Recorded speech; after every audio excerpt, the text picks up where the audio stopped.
श्रीमद् भगवद गीता अध्याय 5 श्लोक 16।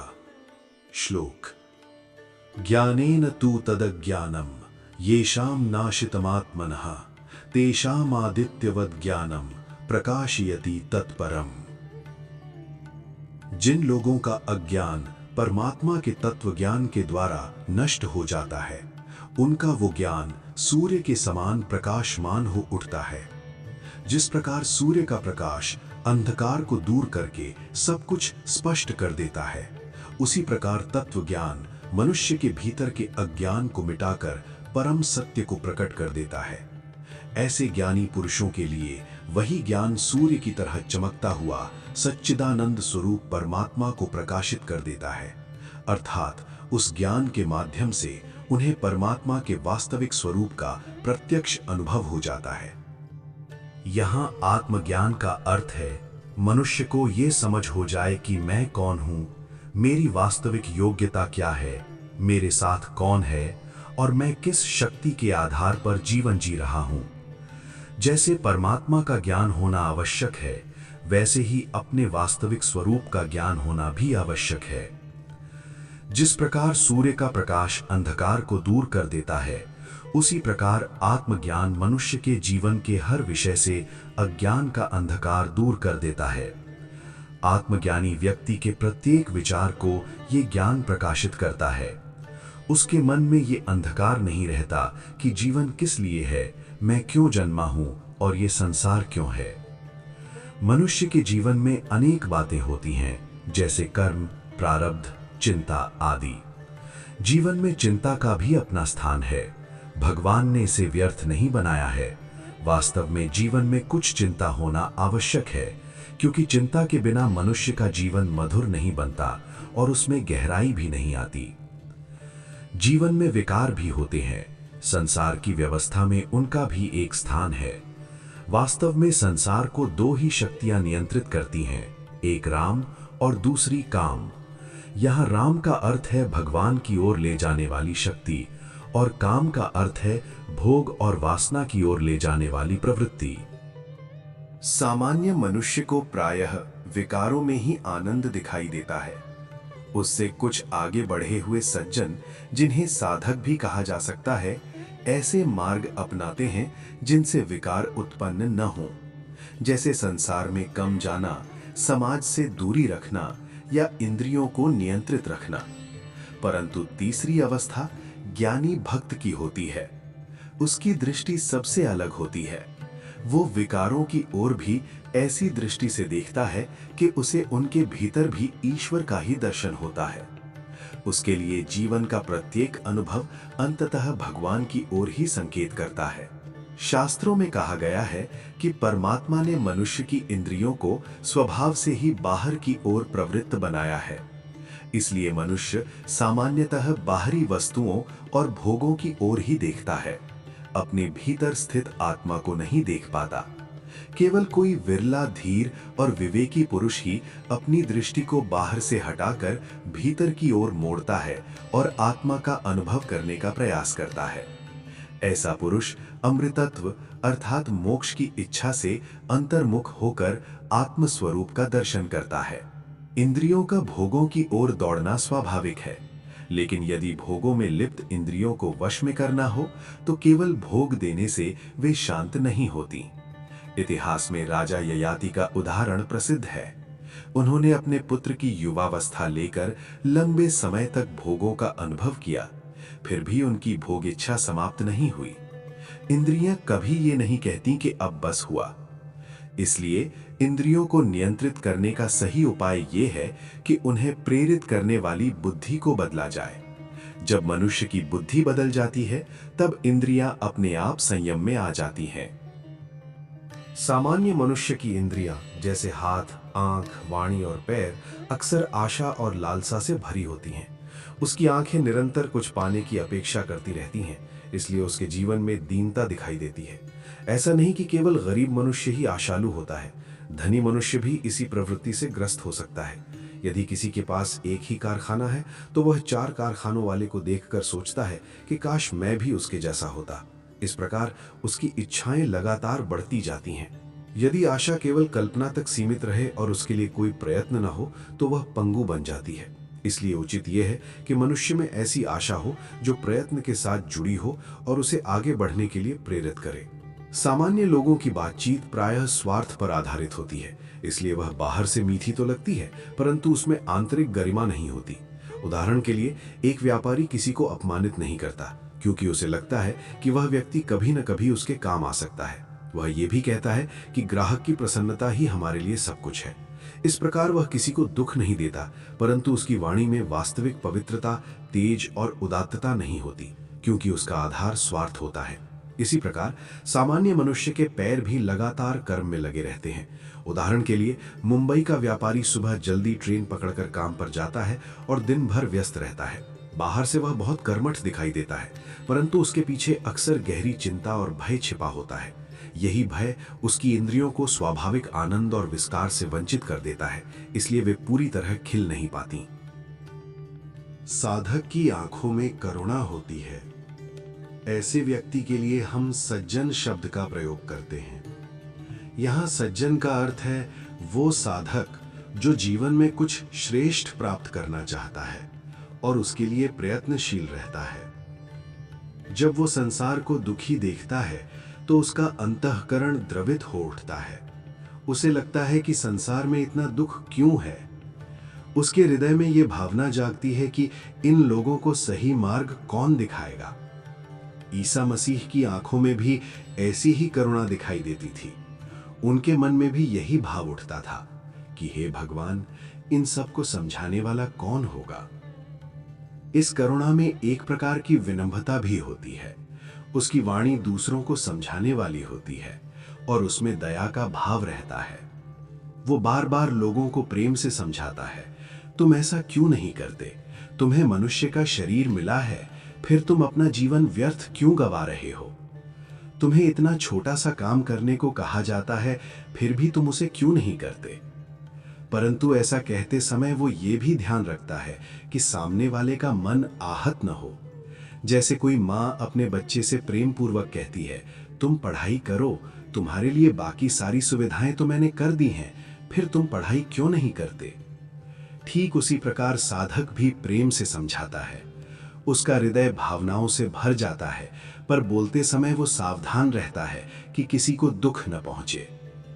शास्त्रों में कहा गया है, मर्म वाक्यम अपि नोच्चरणीयम, अर्थात ऐसा कठोर वचन भी नहीं बोलना चाहिए जिससे किसी के हृदय को चोट पहुंचे। इसलिए साधक कठोर वाणी का प्रयोग नहीं करता।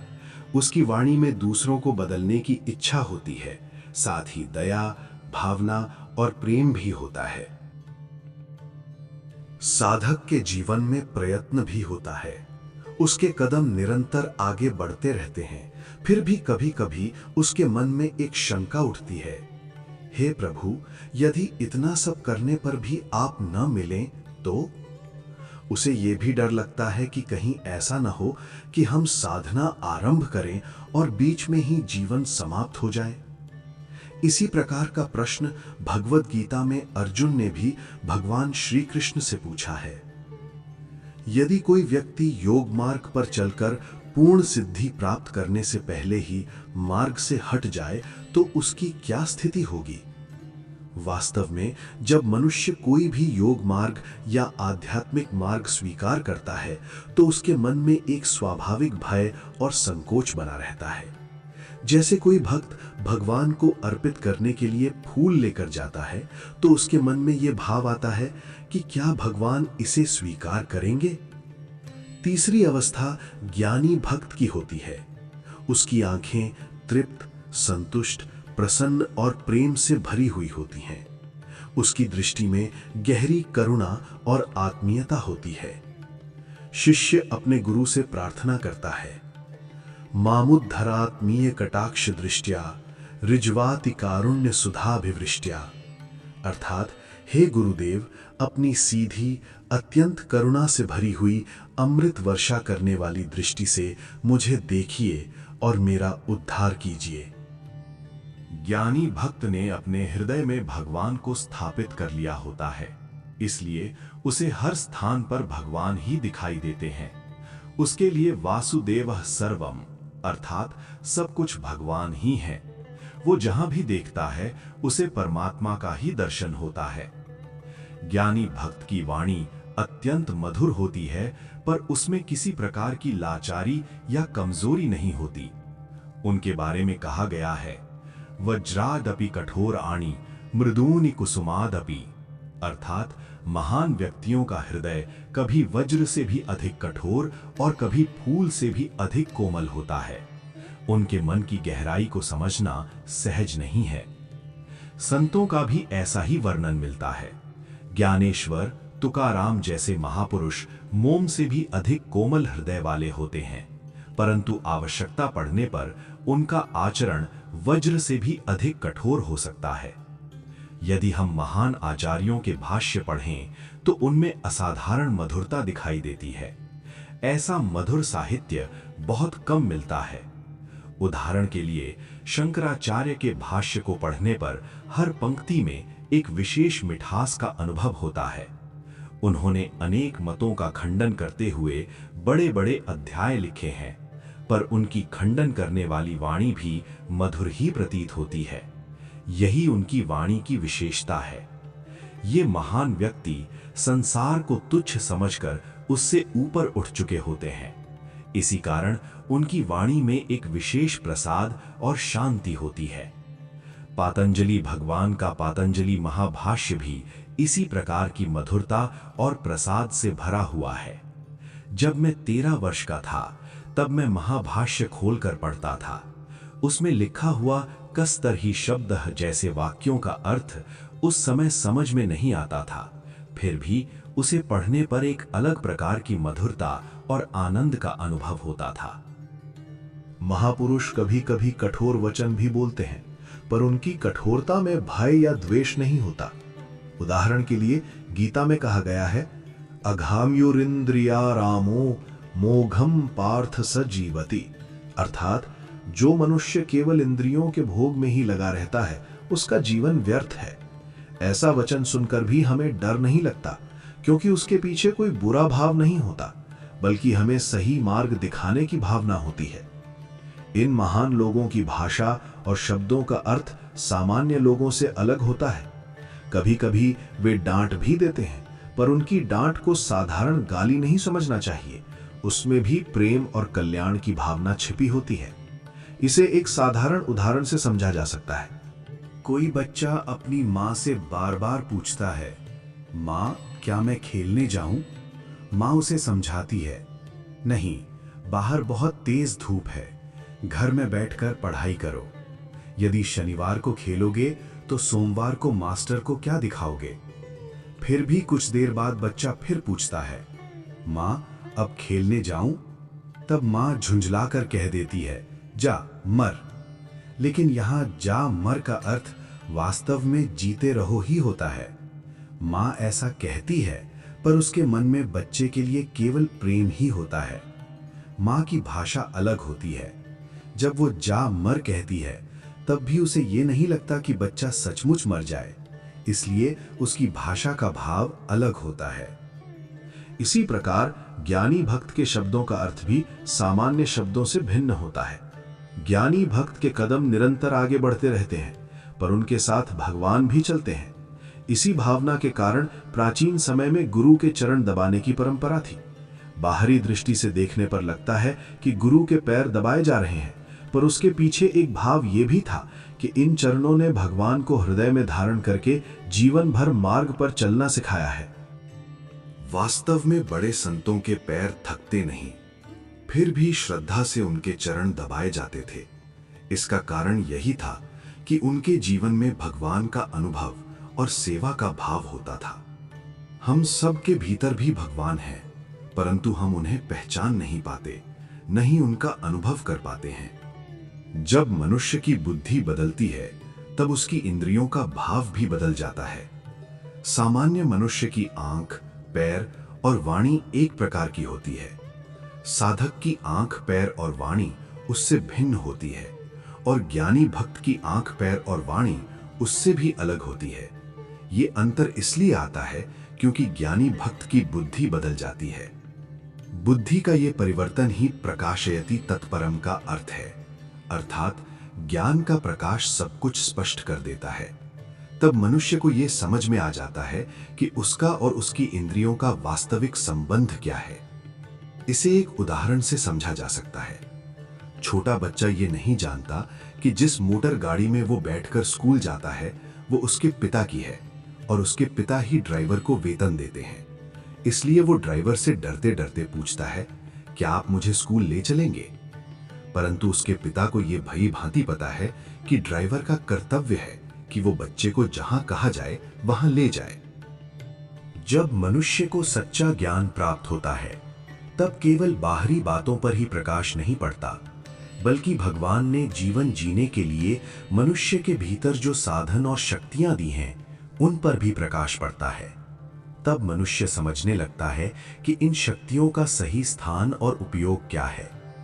उदाहरण के लिए वासना या इच्छा के विषय को ही लें। प्रश्न उठता है, क्या वासना आवश्यक है? इसका उत्तर है हाँ, वासना भी आवश्यक है। वास्तव में भगवान ने मनुष्य को इसी प्रकार बनाया है।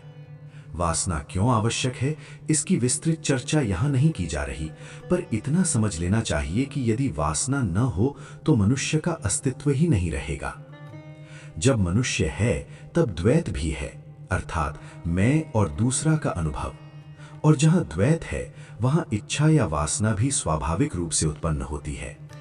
शास्त्रों में कहा गया है कि सृष्टि की शुरुआत में भी भगवान के मन में एक इच्छा प्रकट हुई, एको हम बहुश्याम प्रजायेय, अर्थात मैं एक हूं अनेक हो जाऊं। परंतु सामान्य मनुष्य के जीवन में वासना का स्वरूप प्रायः स्वार्थपूर्ण होता है। उसकी लगभग हर इच्छा अपने ही सुख के लिए होती है।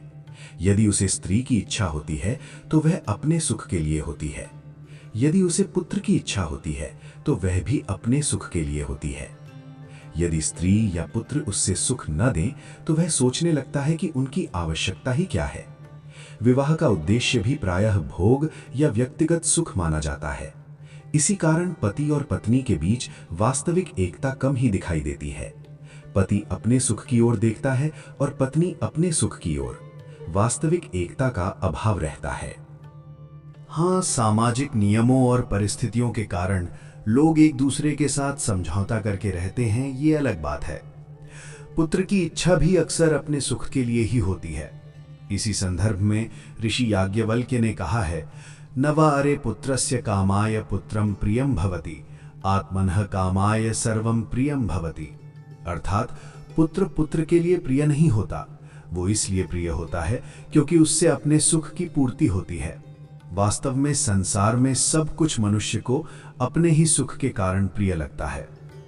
जब साधक आध्यात्मिक रूप से थोड़ा उन्नत हो जाता है तब वो वासना या इच्छाओं का उपयोग अपने आत्मिक विकास के लिए करने लगता है। उसके लिए भी पत्नी या साथी की आवश्यकता होती है, पर उसका उद्देश्य केवल भोग नहीं होता, बल्कि जीवन का अभ्यास और आत्मविकास होता है। कहा गया है, एकस्तपः द्विरध्यायी, अर्थात तपस्या मनुष्य अकेले कर सकता है, पर अध्ययन दो लोगों के साथ मिलकर करना अधिक उचित होता है। हमारी परंपरा में अध्ययन की यही पद्धति रही है। अकेले बैठकर पढ़ना मुख्यतः पाश्चात्य पद्धति मानी जाती है। अकेले पढ़ते समय मन अक्सर एकाग्र नहीं रह पाता। विद्यार्थी किताब खोलकर बैठता है पर उसका ध्यान कभी चिड़िया की ओर चला जाता है, कभी रेडियो की आवाज की ओर। उसका मन इधर उधर भटकता रहता है और पढ़ाई में ठीक से नहीं लगता। इसलिए पढ़ाई के लिए साथी का होना उपयोगी माना गया है। दो लोग साथ बैठते हैं और सुबह शिक्षक ने जो पढ़ाया होता है उसे एक दूसरे को समझाते हैं। शिक्षक एक विषय को 1 घंटे तक समझाते हैं, पर जब विद्यार्थी उसे दोहराते हैं तो वो बात 15 मिनट में ही पूरी हो जाती है, क्योंकि शिक्षक जितना विस्तार से बता सकते हैं उतना विद्यार्थी नहीं बता पाते। कभी कभी तो विषय 5 मिनट में ही समाप्त हो जाता है। जब एक विद्यार्थी बोलता है तब दूसरा ध्यान से सुनता है, क्योंकि उसे उसकी गलती पकड़नी होती है। यदि 4 विद्यार्थी मिलकर पढ़ें तो एक पाठ को एक व्यक्ति बोलता है और बाकी 3 उसे सुनते हैं। इस प्रकार वही पाठ कई बार दोहराया जाता है और अच्छी तरह समझ में आ जाता है। इस पद्धति को चिंतनिका पद्धति कहा जाता है। इसी विचार से ये कहा गया कि यदि अभ्यास और आत्मविकास के लिए साथी चाहिए तो मनुष्य के जीवन में वो साथी कौन है? भगवान ने इस उद्देश्य से पत्नी का भी स्थान रखा है। ये साधक की दृष्टि है। कभी कोई व्यक्ति शिकायत करता है, शास्त्री जी, मेरी पत्नी तो बिल्कुल साधारण और अनपढ़ जैसी है। तब उत्तर मिलता है, ये भी ठीक है, इससे तुम्हें अपने जीवन का पाठ और अधिक अच्छी तरह सीखने का अवसर मिलेगा। जीवन में क्रोध तो कभी ना कभी आता ही है। उस क्रोध को संभालने और व्यक्त करने के लिए भी भगवान ने पत्नी का संबंध बनाया है। मानो पत्नी स्वयं कह रही हो, यदि तुम्हें क्रोध करना है तो मुझ पर कर लो, अपने मन के विकार मेरे सामने व्यक्त कर लो, पर जब तुम घर की देहली पार करके बाहर जाओ तब शांत और स्थिर होकर जाओ, ताकि तुम्हारे विकारों से दूसरों को कष्ट न पहुंचे। मनुष्य के जीवन में पत्नी की केवल सामाजिक ही नहीं बल्कि एक प्रकार की आध्यात्मिक आवश्यकता भी होती है। मनुष्य के भीतर स्वाभाविक रूप से ये भावना रहती है कि मैं भी कुछ हूं, परंतु वह अपनी इस भावना को किससे कहे, अपनी बात किसके सामने व्यक्त करे? प्रायः वह अपनी पत्नी के सामने ही अपने मन की बातें कहता है। कभी ऐसा होता है कि पति पत्नी साथ जा रहे हों और रास्ते में कोई बड़ी इमारत दिखाई दे। पति भले ही वहां केवल एक टाइपिस्ट के रूप में काम करता हो, पर पत्नी से कह देता है, ये मेरी ऑफिस है। पत्नी आश्चर्य से कहती है, अच्छा, इतनी बड़ी? उसे ऐसा लगता है मानो पूरी ऑफिस उसके पति ही चलाते हों। फिर पति आगे कहता है, तुम्हें क्या पता, जब मैं छुट्टी मांग में जाता हूं तो साहब कहते हैं कि तुम्हारे बिना काम नहीं चलेगा। मनुष्य ये बात और किससे कहे? वो अपने मन को संतोष देने के लिए पत्नी से कहता है। फिर जब पत्नी पानी भरने जाती है तो वह पड़ोसन से कहती है, क्या बताऊं, हमारे इन्हें साहब छुट्टी ही नहीं देते, इनके बिना उनका काम ही नहीं चलता। इस प्रकार पति को ये संतोष मिलता है कि हम भी कुछ हैं। शास्त्रकारों ने इसलिए ही विवाह की व्यवस्था की है, ताकि मनुष्य के जीवन में ऐसा एक निकट संबंध हो जहां वो अपने मन की बातें कह सके। यदि यही बात वो किसी अन्य से कहे तो शायद लोग मुस्कुरा कर कह दें, यदि तुम नौकरी छोड़ दो तो तुम्हारी जगह कई और लोग मिल जाएंगे। इस प्रकार मनुष्य के जीवन में पत्नी की कितनी प्रकार से आवश्यकता होती है, ये बताने बैठे तो बहुत समय लग सकता है। साधक के जीवन में धन यानी वित्त की भी आवश्यकता होती है, पर उसका उद्देश्य केवल व्यक्तिगत सुख नहीं होता, बल्कि विकास और महान कार्यों के लिए होता है। इतिहास में रघु राजा जैसे महापुरुषों ने धन का उपयोग अनेक महान और लोक हितकारी कार्यों के लिए किया। उनकी इच्छाएं अपने विकास और समाज के कल्याण के लिए थीं, परंतु ज्ञानी भक्त की वासना या इच्छा उससे भी ऊंची होती है। उसकी इच्छा आत्मानंद के लिए होती है। वह स्त्री में भी भगवान का ही स्वरूप देखता है। वह उसे भगवान की दी हुई अमानत मानता है।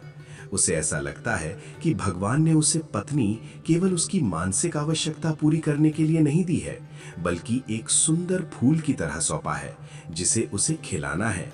वो सोचता है, यदि मैं इस फूल को अच्छे से खिलाकर भगवान को अर्पित करूंगा तो भगवान प्रसन्न होंगे। जैसे महर्षि वशिष्ठ ने अरुंधति के रूप में एक आदर्श जीवन को विकसित किया। ऐसे ज्ञानी भक्त महान होते हुए भी अत्यंत सरल रहते हैं।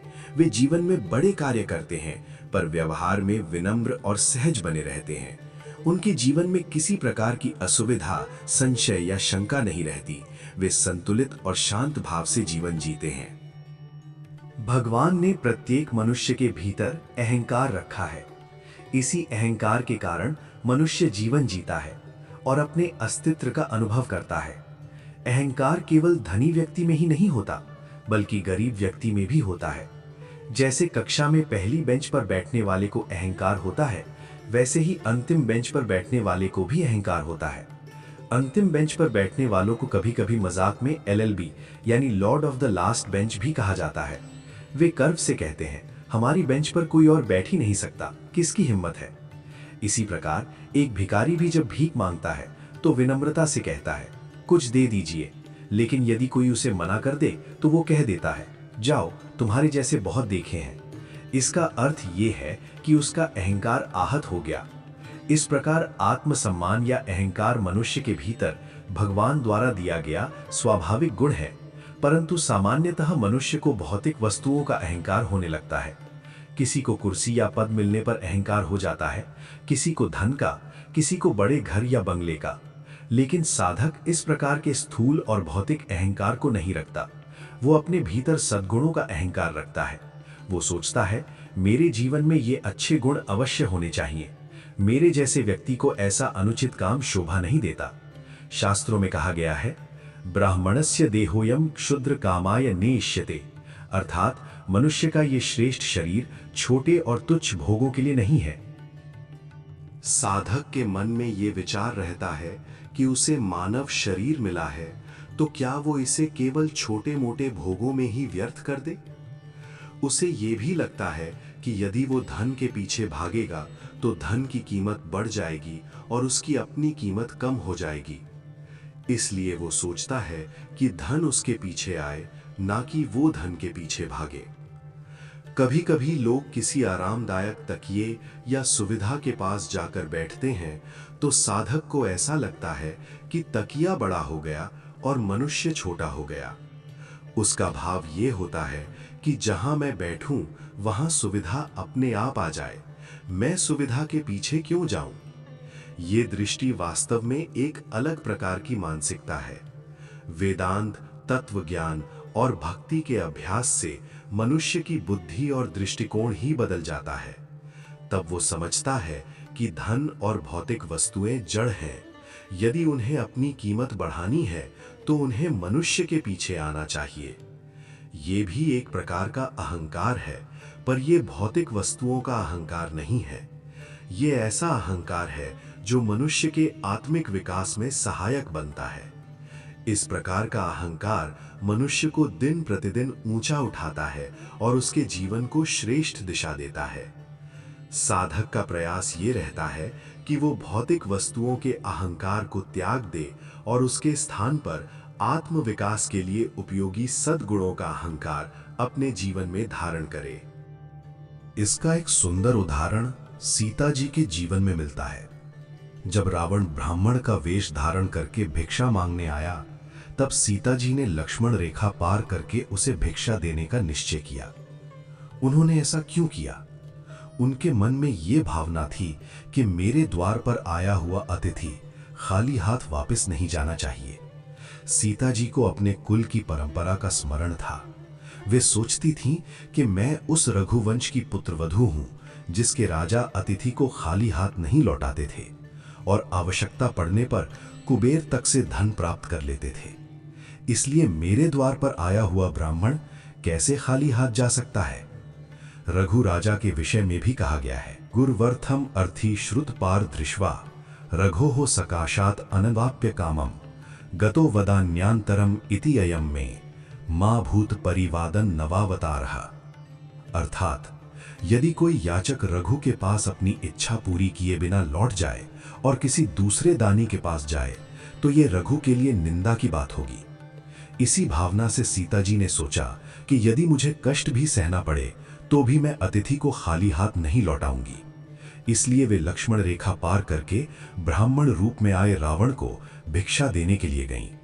उन्हें अपने ससुर और पूर्वजों के उच्च आदर्शों का ज्ञान था।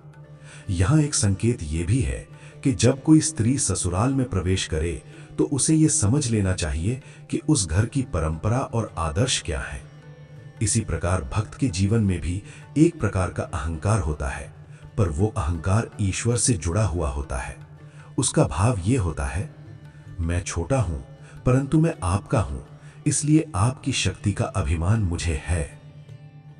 अर्थात उसका अहंकार अपने अहम का नहीं बल्कि भगवान से संबंध का होता है। सामान्य लोग अहंकार को पूरी तरह बुरा मानते हैं, परंतु भक्त को जब सच्चा ज्ञान हो जाता है तब वो अपने अहंकार का रूप बदल देता है। यही अर्थ है प्रकाशयति तत्परम। ज्ञान का प्रकाश होने पर मनुष्य अहंकार का सही उपयोग करना सीख जाता है। ऐसे लोगों को कर्म का भी अहंकार होता है, पर वो प्रसिद्धि पाने के लिए किए गए कर्मों का नहीं होता, बल्कि सात्विक और धर्मपूर्ण कर्मों का होता है। इतिहास में ऐसे महापुरुष भी हुए हैं जिन्होंने भगवान से ये तक कह दिया, बौद्धा क्रांते जगति अस्मिन् ममाधीना तव स्थितिहा। अर्थात जब संसार में बौद्ध मत का प्रभाव बढ़ गया था और मूर्ति पूजा समाप्त होने लगी थी, तब आपके अस्तित्व को बनाए रखने का कार्य मैंने किया। ये कथन उनके आत्मविश्वास और दायित्व बोध को दर्शाता है।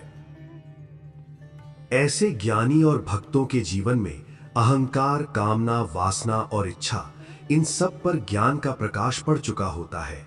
उन्हें ये स्पष्ट समझ होती है कि इनका उद्देश्य क्या है, इनका उपयोग कैसे करना चाहिए और किस कार्य में करना चाहिए।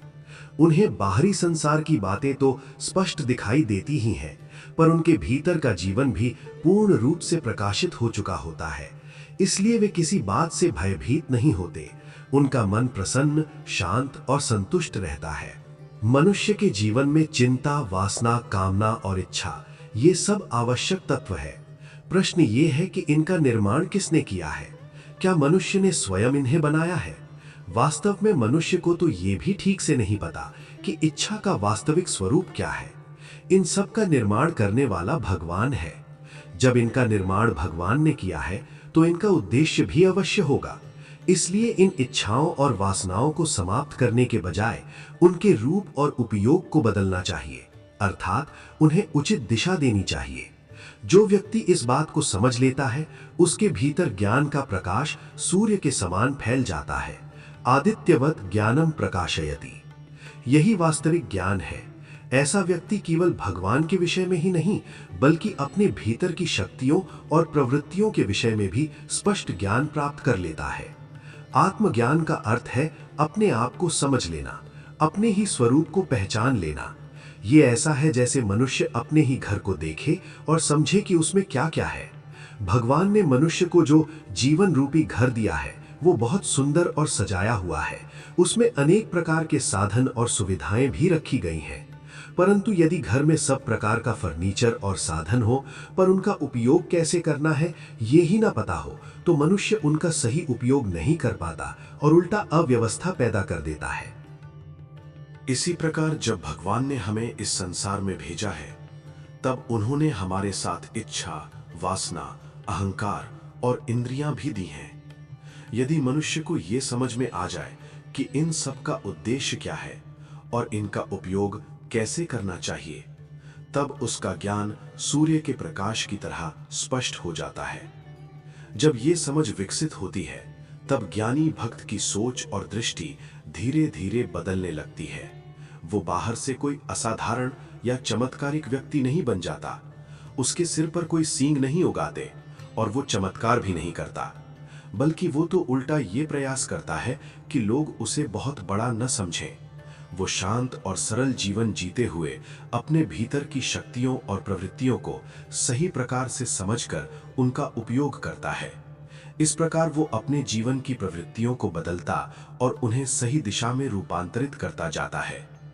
जब हम अपने भीतर की बातों जैसे इच्छा, वासना और कामना पर गहराई से विचार करते हैं, तब हमें ये भी समझ में आता है कि भगवान ने मनुष्य की रचना कितने विचार और योजना के साथ की है। यदि मनुष्य ये सोचने लगे कि इच्छा, वासना और कामना में क्या अंतर है और मनुष्य के जीवन में इनकी क्या आवश्यकता है, तो उसका जीवन धीरे धीरे बदलने लगता है और उसकी जीवन भूमिका भी बदल जाती है। हर मनुष्य के भीतर वासना भी होती है और अहंकार भी होता है। यदि मनुष्य में बिल्कुल अहंकार ही ना हो, तो वो आलसी और निष्क्रिय हो जाएगा। यहाँ तक कि आलसी मनुष्य में भी थोड़ा बहुत अहंकार होता ही है, परंतु वो सद्गुणों का अहंकार नहीं होता। मनुष्य के जीवन में कुछ ऐसे सद्गुण होते हैं जिन पर उचित प्रकार का अहंकार किया जा सकता है, परंतु ये भी याद रखना चाहिए कि गुणे खलु भयम, अर्थात आज मैं सद्गुणी हूं, पर यह निश्चित नहीं कि भविष्य में कभी दुर्गुणी ना बन जाऊं। इसलिए अंत में मनुष्य का अहंकार ईश्वर के लिए और ईश्वर से जुड़ा हुआ होना चाहिए। इस प्रकार अहंकार को समाप्त करने की आवश्यकता नहीं है, बल्कि उसे बदलने की आवश्यकता है। अहंकार को सही दिशा देनी चाहिए। वास्तव में भगवान ने हर मनुष्य की आवश्यकताओं को समझकर ही उसे ये सब प्रवृत्तियां दी हैं। सभी मनुष्यों में अहंकार का तत्व एक ही है, चाहे वो महर्षि वशिष्ठ जैसे महान ऋषि हो या कोई साधारण व्यक्ति। अंतर केवल इतना है कि मनुष्य उस अहंकार को कहाँ जोड़ता है और किस प्रकार उपयोग करता है। यदि मनुष्य अपना अहंकार केवल संबंधों, पद या धन से जोड़ लेता है तो वो अहंकार छोटा और तुच्छ बन जाता है। परंतु यदि कोई व्यक्ति अपने अहंकार को अपने सद्गुणों से जोड़ता है तो वो थोड़ा ऊंचा और श्रेष्ठ माना जाता है। इस प्रकार जब मनुष्य अपने अहंकार को बदलता जाता है और उसे ऊंची दिशा देता जाता है, तब वो स्वयं भी धीरे धीरे उन्नति करता जाता है। जो व्यक्ति इस परिवर्तन की कला को सीख लेता है, उसका पूरा जीवन ज्ञान के प्रकाश से प्रकाशित हो जाता है। प्रकाशयति तत्परम। ऐसे ज्ञानी भक्त भगवान के विषय में किसी प्रकार का संदेह नहीं रखता। उसे सृष्टि के विषय में भी कोई शंका नहीं होती और न ही इस बात में कि सृष्टि क्यों बनाई गई है। सबसे बढ़कर उसे अपने ही स्वरूप के विषय में भी कोई संदेह नहीं रहता। जब ऐसे ज्ञानी भक्त की महिमा का वर्णन आता है तो भगवान स्वयं भी भावुक हो जाते हैं। वे अपने इस प्रिय भक्त का वर्णन एक ही श्लोक में समाप्त नहीं कर पाते, बल्कि आगे के श्लोकों में भी उसके गुणों का वर्णन करते रहते हैं।